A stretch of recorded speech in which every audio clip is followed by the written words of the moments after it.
I was supposed to do this in a Paul Stanley voice, but then I decided that I was not. They told me, long may you run, but then they said you only have 5 minutes, so I'll try to nail it in 5 minutes. And there's another slide that has more than my name. Da-da, magically appears. So I'm going to talk a little tactically, but when I talk about user research, and in my book, which we have copies we're going to give away at some point, there's tactics and there's principles that go together. So I'm going to talk about the tactics, but what you'll see embedded in that tactic is principles, and what did you just say about emptying and filling up? I think is really, there's something there that relates to this, and I like the threads that are kind of emerging from what everyone is talking about. So I'm going to talk about this very specific situation that we have when we're doing user research. We're interviewing somebody, we're talking to somebody, we're asking them a question. It can be in other contexts besides research, but let's sort of root it in that for right now. And that's when you ask a question. And there's a lot, if we had more than 5 minutes, I would say lots and lots of things about asking questions, but one thing I want to talk about is the thing that you can do when you ask questions, which is not talking.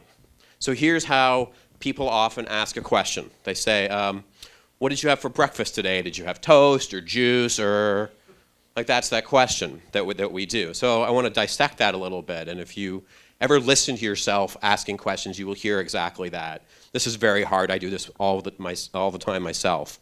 So one thing that I did is I put the answers in the question. And I'm helping. As if you don't know what breakfast is, I might suggest toast or juice to help you kind of answer that question. Well, what I've done is created some parameters. And if you, Larry, want to answer something different, you now have to answer outside that frame.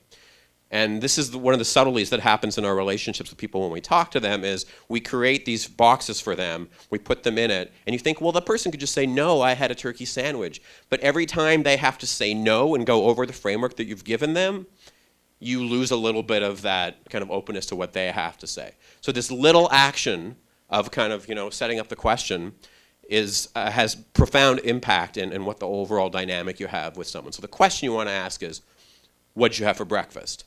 So let's further deconstruct my bad example. What did you have for breakfast? Did you have toast or juice? That and you can see it in your transcripts and you can look at it when you see yourself do it. It's like the ... You want to hold on to your utterance as long as possible, because when I stop saying, then there's going to be silence and you might not answer me. And that's a terrifying prospect. And so there's a little bit of fear, not terrible, horror show fear, but a little bit of fear that we have. When we stop talking, we might be told to leave because we suck and we're not asking good questions, and the person, it might not go where we want it to go, so we keep holding on to that moment where we're talking as long as possible in the question, even if that means making guttural noises to kind of hold on to it. So that's, we think, oh, I'm helping that person by kind of, lubing the conversation, if you will, but that's about us. It's about our own fear. And so the trick is to give your mind something else to do. Right, what did you have for breakfast? And then just, if you can't just go and be quiet, is, give your brain something, let there be silence. Give yourself something kind of internally to kind of chew on, to occupy your monkey mind for a second, so that you can ask a clean question. What'd you have for breakfast today? Just let that go. The second part of the silence thing is that people speak in paragraphs. So if I ask Larry, what did you have for breakfast? And Larry says something like, oh, today I had a turkey sandwich and, I had a Timbit on the side because, when can I get Timbits at home? So I had a Timbit. Larry stops, right?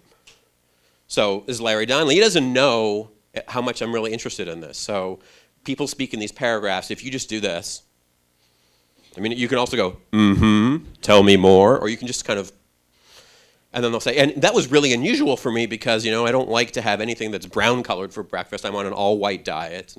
He won't tell me that if I don't just do nothing. If you do the Barbara Walters thing and say, great, now what kind of car do you drive? Then you've not given Larry the chance to kind of keep saying more. So there's kind of two chunks right there where in the initial question, saying less, and then in your follow-up question, saying nothing. Really, you're having to do a lot of work yourself to control yourself and shut yourself down and let there be this silence. If you do that, then you're opening yourself up to, allowing much more interesting and surprising information to come from someone in that conversation.